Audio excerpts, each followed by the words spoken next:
தூய லூக்கா எழுதிய நற்செய்தியிலிருந்து வாசகம். அதிகாரம் 1 திருவசனம் 57 தொடக்கம் 66 முடிய. எலிசபெத்துக்கு பேறுகாலம் நெருங்கியது. அவர் ஒரு மகனை பெற்றெடுத்தார்.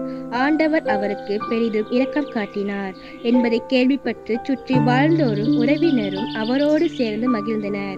8ஆம் நாளில் அவர்கள் குழந்தைக்கு விருத்த சேதனம் செய்ய வந்தார்கள்.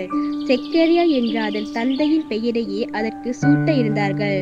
ஆனால் அதன் தாய் அவர்களை பார்த்து, வேண்டாம், அதற்கு யோவான் என பெயரிட வேண்டும் என்றார். அவர்கள் அவரிடம், உறவினருள் இப்பெயர் கொண்டவர் எவரும் இல்லையே என்று சொல்லி, குழந்தைக்கு என்ன பெயரிடலாம், விருப்பம் என்ன என்று தந்தையை நோக்கி சைகை காட்டி கேட்டார்கள். அதற்கு அவர் எழுது பலகை ஒன்றை கேட்டு வாங்கி, இக்குழந்தையின் பெயர் யோவான் என்று எழுதினார். எல்லோரும் வியப்படைந்தனர். அப்பொழுது அவரது வாய் திறந்தது, நா கட்ட விழுந்தது. அவர் கடவுளை போற்றி புகழ்ந்தார். சுற்றி வாழ்ந்தோர் அனைவரும் இதை பற்றி கேள்விப்பட்டு அஞ்சினர். இச்செய்தி யூதேயா மலை நாடெங்கும் பரவியது. கேள்விப்பட்டவர்கள் யாவரும் இச்செய்தியை தங்கள் உள்ளங்களில் இருத்தி, இக்குழந்தை எப்படிப்பட்டதாக இருக்குமோ என்று சொல்லிக் கொண்டார்கள்.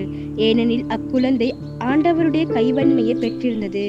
இது கிறிஸ்து வழங்கும் நற்செய்தி. கிறிஸ்துவே உமக்கு புகழ்.